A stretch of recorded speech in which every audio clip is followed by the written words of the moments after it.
Me levanté y vestí elegantemente. Hice venir una carroza para ir a hacer la corte a la princesa de Galitzin, que se alojaba en la Estrella de Oriente. Había salido para ir al almirantazgo. Fui allí y la encontré acompañada por el señor de Reina y el conde de Fot, que acababa de recibir noticias de mi amigo Pecellier, en cuya casa nos habíamos conocido y a quien había dejado gravemente enfermo a mi salida de París. Despedí mi carroza, salí del almirantazgo a pie y me dirigí a casa del señor de O sobre el Amstel. Mi traje demasiado elegante, llamando la atención del populacho holandés, hizo que fuera objeto de mofas y silbidos, pues la canalla de todos los países es la misma y es así. Esther me vio venir desde su ventana y ella misma tiró del cordón para abrirme la puerta. Me apresuré a entrar, subiendo por una escalera de madera, al cuarto o quinto escalón tropecé con una cosa blanda. Miré y vi que era una cartera verde. Me bajé para recogerla, pero me di mala maña y la hice caer por una abertura que había en el fondo del escalón para dar paso sin duda a la luz que alumbraba la escalera que había debajo. No me detuve.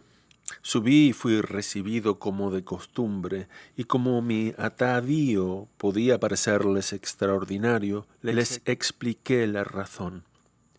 Esther sonrió diciéndome que parecía otro, pero creí notar que estaban tristes. La criada de Esther entró, les habló en holandés y Esther, visiblemente afligida, se levantó y fue a hacer 1000 caricias a su padre. Veo, amigos, que os sucede alguna desgracia. Si mi presencia os molesta, permitid, sin cumplimientos, que me retire. La desgracia no es grande y ya he tomado mi resolución. Me queda una fortuna suficiente para soportar mi pérdida con paciencia. ¿Qué pérdida habéis tenido, si me atrevo a preguntároslo?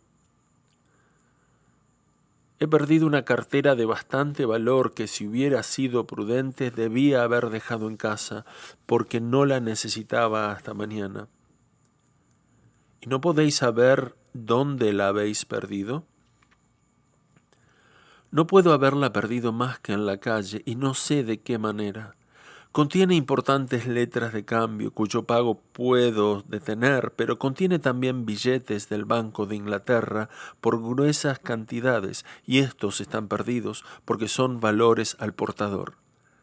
Demos gracias a Dios, mi querida hija, y roguémosle nos conserve el resto y sobre todo la salud, porque podrían sucedernos mayores desgracias. He tenido en mi vida reveses muchos mayores, y no solamente los he resistido, sino que he logrado reparar el mal. No hablemos más de este accidente, que quiero considerar como un negocio frustrado. Mientras hablaba el señor de O, yo sentía la alegría inundar mi corazón, pero conservé el gesto serio que convenía a la escena. Tenía la casi seguridad de que la cartera en cuestión no era sino la que torpemente había hecho caer por la escalera, pero que no podía estar perdida. Sin embargo, se comprenderá bien que mi primera idea era rendir el homenaje de mi descubrimiento a mi ciencia cabalística. La ocasión era muy hermosa para descuidarla, sobre todo cuando aún experimentaba las consecuencias de las angustias que había sufrido durante la noche por el temor de haber inducido a aquel hombre honrado a una pérdida inmensa. Iba a dar a mis amigos una gran prueba de la infalibilidad del oráculo. Esta idea me puso de muy buen humor, y dije innumerables cosas que hicieron reír a Esther, contándole historias que ridiculizaban a los franceses, a quienes ella detestaba. Comimos una cena deliciosa y bebimos de los mejores vinos. Después del café, dije que si les gustaba jugar a las cartas podríamos jugar, pero Esther dijo que sería una lástima perder el tiempo en eso, y agregó: no me canso de las pirámides.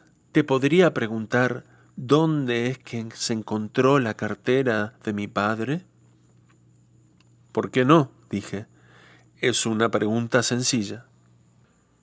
Hizo la pirámide y la respuesta que obtuvo fue que la cartera no había sido encontrada por nadie.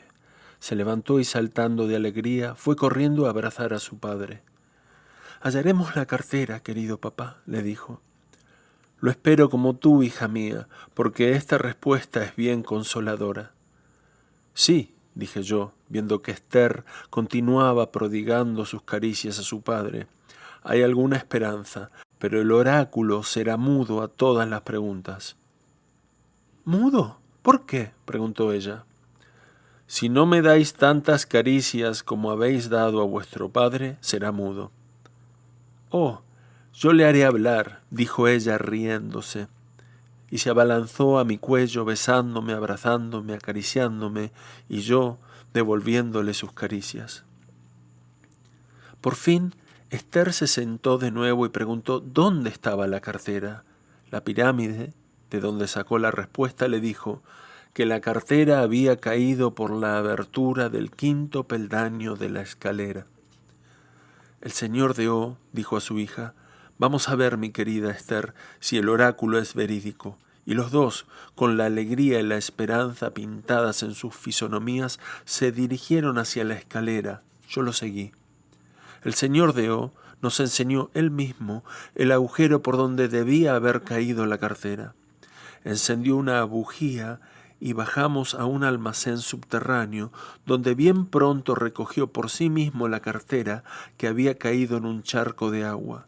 Subimos contentos, y henos aquí discurriendo durante 1 hora con el tono más formal acerca de la divinidad del oráculo que, según ellos, debía hacer al que le poseía el más feliz de los hombres. Abrió la cartera y nos enseñó 40 billetes de la hacienda inglesa de 1.000 libras esterlinas cada uno. Dio 2 a su hija y me obligó a aceptar otros 2, pero yo los tomé con una mano y con la otra los entregué a Esther, rogándole me los guardara. Pero me vi forzado, para hacerla consentir, a amenazarla con no trabajar más con ella a la cábala. Dije al señor de O que no necesitaba más que su amistad. Él me abrazó y me la juró con vida y muerte. Al hacer a la bella Esther depositaria de 2.000 libras esterlinas, estaba seguro de atraérmela, no por el interés, sino por la confianza. Esta encantadora muchacha tenía en todo su ser alguna cosa tan poderosa que yo creía mi existencia ligada a la suya. Dije al señor de O que el negocio que tanto me preocupaba era el de colocar los 20 millones, pero con poca pérdida. «Espero contentaros», me dijo, «pero como tengo necesidad de que estéis casi siempre conmigo, es preciso, amigo mío, que vengáis a instalaros en mi casa, que será la vuestra. Os molestaré. Preguntádselo a mi hija». Esther añadió sus instancias a las de su padre y acepté teniendo gran cuidado de ocultarles toda la alegría que este arreglo me causaba. Me contenté con expresarles mi reconocimiento, pero respondieron de modo que me persuadieron que era yo quien los obligaba. El señor de O pasó a su gabinete y me encontré solo con Esther. Le di un beso lleno de ternura y le dije que no sería feliz hasta que me hubiera entregado su corazón. «¿Luego me amáis?»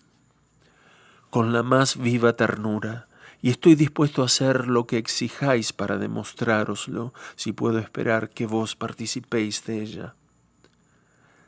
«En cuanto estéis con nosotros», me dijo teniéndome su mano que cubrí de besos, «hallaréis el momento propicio para pedirme a mi padre, y no tendréis que temer una negativa, pero ante todo es preciso que estéis con nosotros.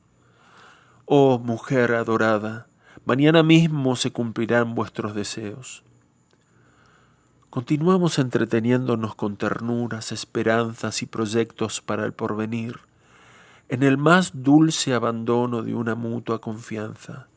Yo debía estar sin duda bien sinceramente preso en sus redes, puesto que no acudió a mi imaginación el menor pensamiento indigno en presencia de una mujer tan hermosa de la que me sentía amado. El señor de O volvió a entrar. Lo primero que nos dijo fue que al día siguiente recibiríamos una gran noticia de la bolsa.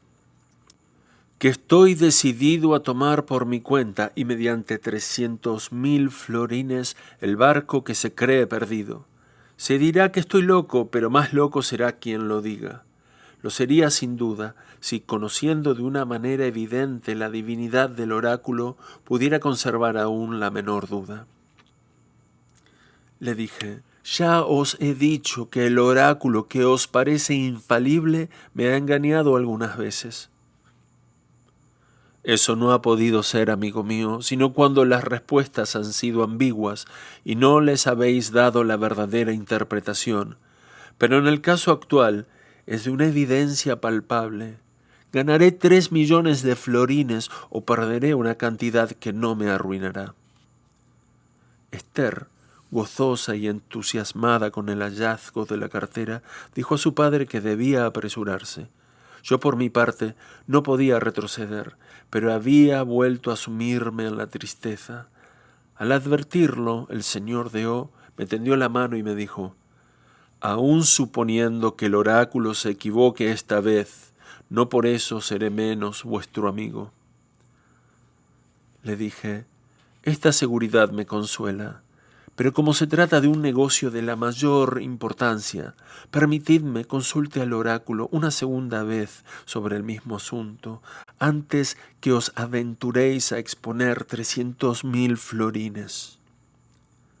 Esta proposición agradó en extremo al padre y a la hija, que no podían expresarme bastante su alegría y reconocimiento por el cuidado que de sus intereses me tomaba. He aquí un hecho verdaderamente sorprendente y que puede inducir a creer en la fatalidad. Sin duda encontraré muchos lectores incrédulos, pero como estas memorias no verán la luz sino cuando yo no pertenezca ya al mundo de los vivos, no tengo ningún interés en faltar a la verdad, máxime cuando no escribo sino para distraer mis ocios. Lo creerá el que quiera, pero he aquí el hecho en toda su sencillez. Yo mismo hice la pregunta, la pirámide y todos los cálculos preparativos de la cábala, sin querer que Esther se mezclase. Estaba contento porque me veía a tiempo de impedir una extrema imprudencia y estaba firmemente resuelto a hacerlo. El doble sentido que yo era dueño de hacer salir de la respuesta debía disminuir el atrevimiento del señor de O, y eché por tierra su proyecto. Yo había ideado perfectamente esta respuesta y me creía seguro de haberla traducido a números. En esta creencia dije a Esther que conocía perfectamente el alfabeto numérico, que sacara la respuesta y la tradujera, lo que hizo en un abrir y cerrar de ojos, pero júzguese de mi sorpresa cuando la oí leer estas palabras: cuando se trata de un hecho semejante, no se debe temer ni dudar. El arrepentimiento sería tardío y doloroso. Se comprenderá que no fue necesario nada más. El padre y la hija corrieron a abrazarme. El señor de O dijo que la aparición del barco me pertenecía a la 10ª parte del beneficio. La sorpresa me impedía contestar, porque me creía seguro de haber escrito creer y aventurar, en lugar de temer y dudar. Pero tal es la influencia de la preocupación sobre los espíritus prevenidos, que el señor de O no veía en mi silencio más que la confirmación de la infalibilidad de mi ciencia. En fin, yo no podía retroceder y me resigné, dejando al azar la parte que a pesar nuestro tiene en nuestros destinos. Al día siguiente fui a establecerme en casa de Esther en unas habitaciones soberbias. Al otro día la llevé sola al concierto, donde no cesó de darme bromas pero ingeniosas sobre la pena que debía causarme la ausencia de la Trenti. Esther me dominaba completamente, pero como constantemente se rehusaba al propósito esencial de mis caricias, yo moría de amor y de inanición. 4 o 5 días después de mi instalación en casa de mis amigos, el señor de O me comunicó el resultado de una conferencia que había tenido con el señor Pels y los jefes de otras 6 casas de banca sobre el negocio de mis 20 millones. Ofrecían 10 millones en papel que rentaría 5 y 6% con una rebaja de 1% como derecho de corretaje. Renunciaban, además, a 1.200.000 florines que la Compañía de las Indias Francesas debía a la Compañía holandesa. Me era imposible comprometerme a nada en estas condiciones, aun cuando en el fondo las encontrase bastante razonables, vista la penuria en que se encontraba el tesoro de Luis XV. Me apresuré a enviar copia de la proposición a los señores de Boulogne y de Affry, y pidiéndoles una pronta respuesta. La recibí al cabo de 8 días de la propia mano del señor de Courtiel, por orden del de Boulogne, y según la cual debía rehusar terminantemente semejantes proposiciones y volverme a París si no podía encontrar mejor solución. Se me repetía que la paz era segura, aunque en Holanda creyesen lo contrario. Hubiera marchado inmediatamente a París, sin una circunstancia que no admiró a nadie más que a mí en la familia de que me había hecho, por así decirlo, miembro. El ánimo y la confianza del señor de O habían aumentado singularmente, y como si el azar hubiera querido hacerme profeta a pesar mío, hacía 3 días que se habían recibido en la bolsa noticias del barco que se creía perdido y que bajo la fe de mi oráculo había comprado el señor de O por 300.000 florines. El barco se encontraba en la isla de Madeira. Figúrese el lector la alegría de Esther, pero sobre todo la mía, cuando vimos a aquel hombre entrar con aire triunfante a confirmarnos aquella feliz noticia. He asegurado, nos dijo, el barco en Madeira y hasta Texel por una bagatela, así que, amigo mío, añadió dirigiéndose a mí, desde este momento podéis disponer de la 10ª parte del beneficio de la que os soy deudor. El lector adivinará cuán agradable me era todo esto, pero lo que no sabría adivinar, a menos que me conociese tan bien como yo me conozco, cosa que creo imposible, es la turbación que me produjeron las siguientes palabras. Sois, me dijo el señor de O, bastante rico para estableceros con nosotros. Podéis estar seguro de llegar a ser inmensamente rico en pocos años, sin otra ocupación que vuestra cábala. Yo seré vuestro agente, amigo mío. Asociémonos, y si mi hija os agrada y ella os quiere, seréis mi hijo cuando gustéis.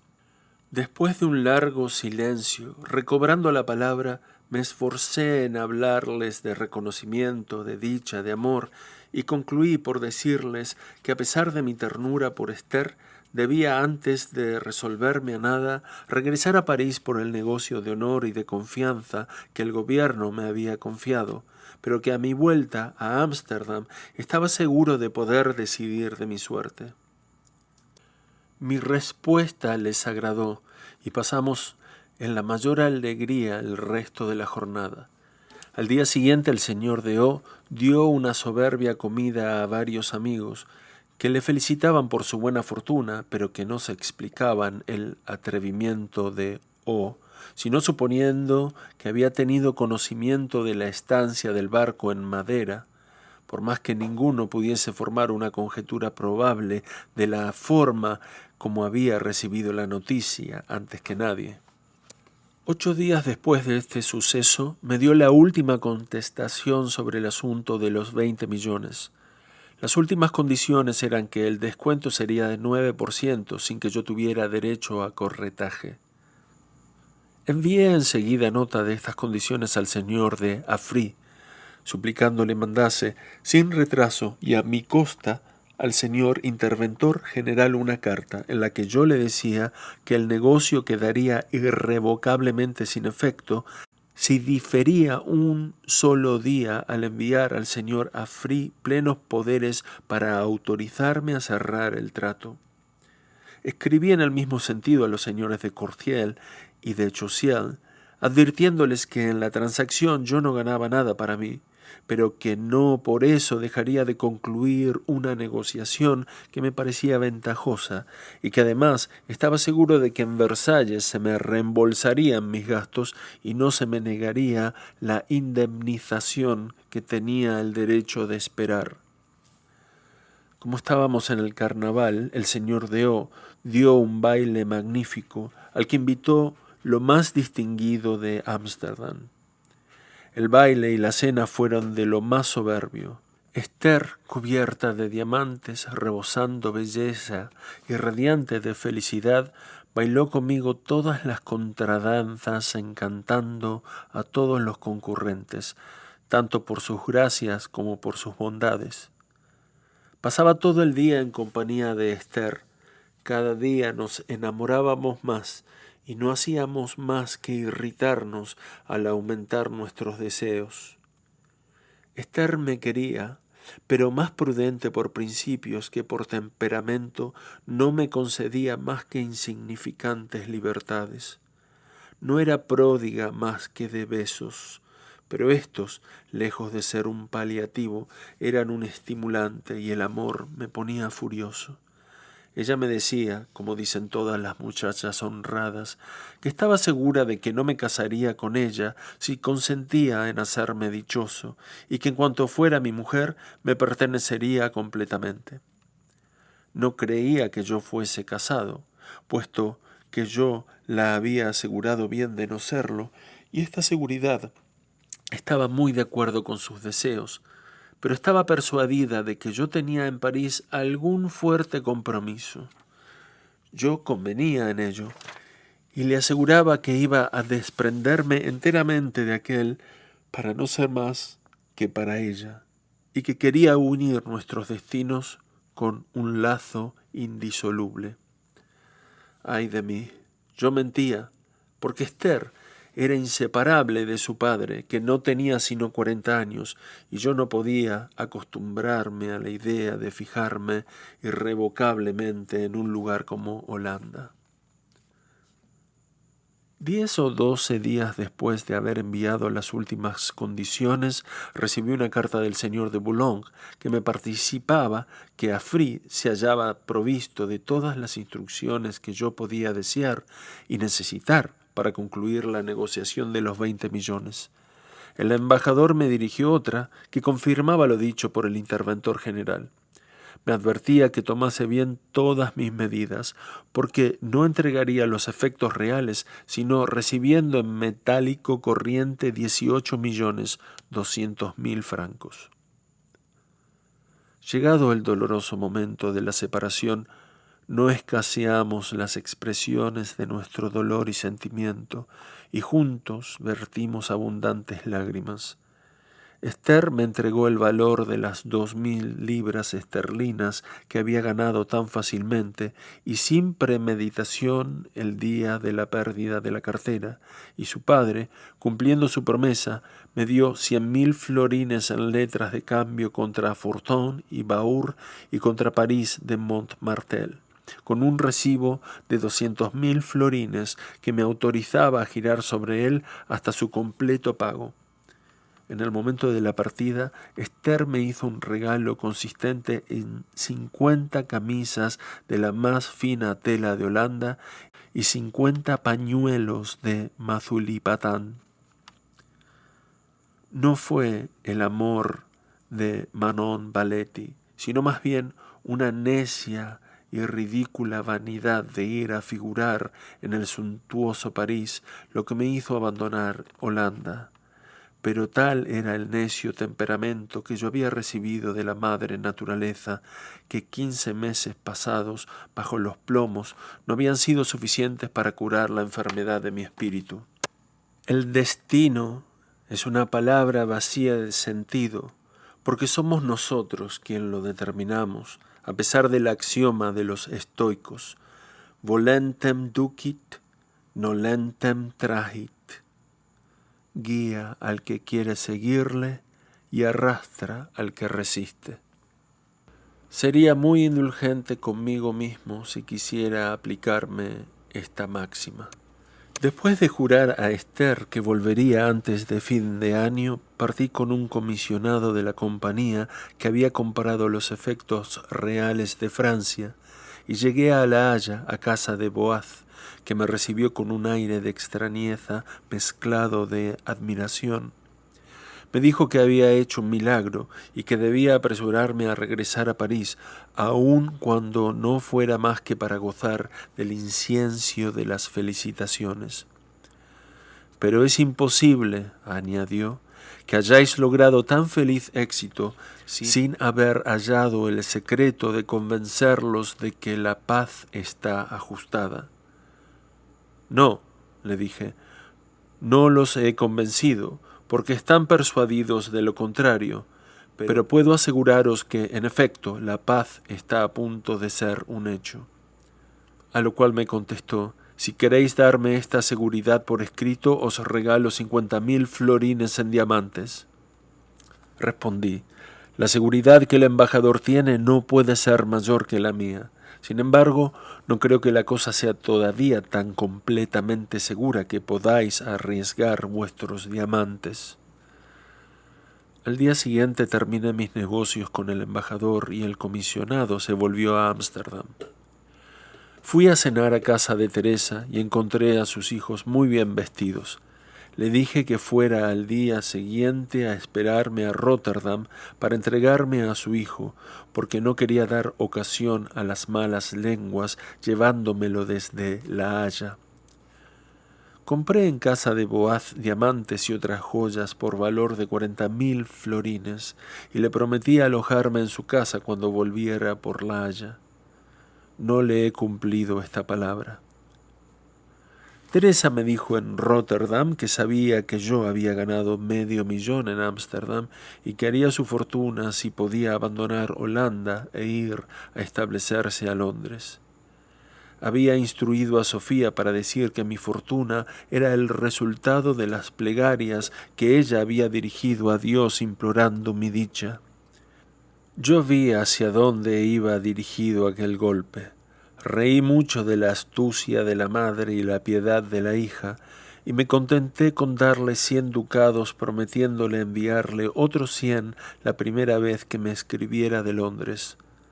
Fácil me fue reconocer que encontraba bien módica aquella suma, pero no me dejé impresionar y no le di más. Ella esperó el momento en que iba a montar en el carruaje para rogarme le diera otros 100 ducados. Yo le dije al oído que le daría 1.000 si consentía en darme a mi hija. Reflexionó un momento y me contestó que le era imposible separarse de ella. Bien sé por qué, le dije, y sacando un reloj de mi bolsillo se lo di a Sofía, la abracé y partí. Llegué a París el 10 de febrero y tomé un soberbio alojamiento cerca de la calle de Montorgueil. Rompe corazón al filo del abismo, tu arpegio claro. Cuando muera, quiero que me entierren en el viento.